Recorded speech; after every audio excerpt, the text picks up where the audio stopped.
Vous avez probablement entendu dire que le vin rouge peut être une option de boisson très saine. Mais vous avez probablement juste entendu parler des avantages génériques des antioxydants et du resveratrol dans le vin rouge. Il y a une autre raison majeure sur le fait que boire du vin rouge avec modération, c'est-à-dire environ 1 à 2 verres par jour maximum, peut être une chose extrêmement saine dans votre routine. J'ai personnellement grandi en profitant d'un verre de vin au dîner 4 à 5 jours par semaine. Une étude publiée dans l'American Journal of Clinical Nutrition a signalé que les personnes qui buvaient 2 verres de vin rouge par jour, du vin rouge sec, pas du vin sucré, avaient des niveaux plus élevés de bactéries bénéfiques et des niveaux inférieurs de mauvaises bactéries pathogènes dans leur intestin. Ce sont donc d'excellentes nouvelles. Comme vous le savez, l'équilibre de la flore intestinale est considérablement important pour votre digestion, votre système immunitaire, votre métabolisme, la santé de votre peau et bien plus encore. L'étude a conclu que, bien que sa consommation fasse diminuer les bactéries pathogènes dans l'intestin, le vin a effectivement un effet prébiotique dans l'intestin en supportant la croissance et les colonies de microbes sains qui protègent votre santé. Mais les puissants avantages pour la santé du vin rouge ne s'arrêtent pas là.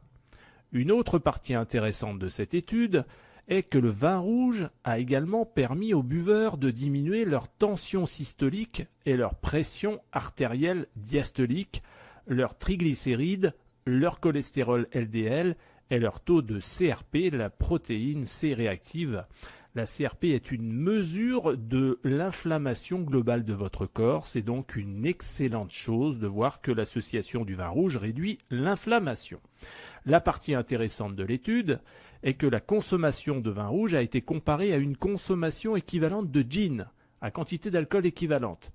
Et aucun des avantages mentionnés ci-dessus n'a été observé dans le groupe consommant du gin. Cela signifie que les avantages étaient probablement liés au polyphénol et au resveratrol dans le vin rouge et pas nécessairement à la teneur dans l'alcool elle-même, bien qu'il y ait probablement un effet synergique de l'alcool et d'autres composés dans le vin rouge, raison pour laquelle le groupe recevant le vin rouge désalcoolisé a obtenu moins de bénéfices sur la pression artérielle. Vous pouvez choisir du cabernet, du merlot, du pinot noir, du syrah ou tout autre vin rouge sec pour obtenir tous ces avantages puissants pour la santé avec des polyphénols uniques et du resveratrol. Notez que le vin blanc bénéficie aussi de quelques avantages pour la santé, mais pas aussi puissants que le vin rouge avec des niveaux d'antioxydants inférieurs. Un autre avantage du vin rouge, et qui n'est pas mentionné dans l'étude, c'est le fait que le vin rouge consommé lors d'un repas peut ralentir et modérer la réponse de sucre dans le sang. C'est encore un autre avantage pour garder vos hormones équilibrées, contrôler vos niveaux d'insuline, contrôler l'appétit et rester mince. Comme vous pouvez le voir, il y a pas mal de raisons pour lever votre verre de vin rouge et porter un toast à votre santé.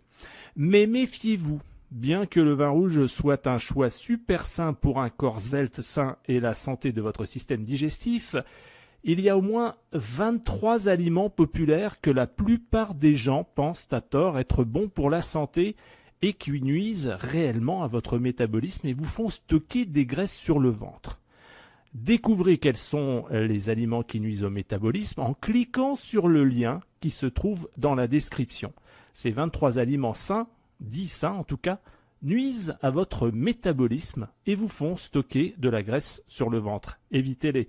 Cliquez sur le lien donc dans la description pour en savoir plus. Et n'oubliez pas de vous abonner à la chaîne YouTube.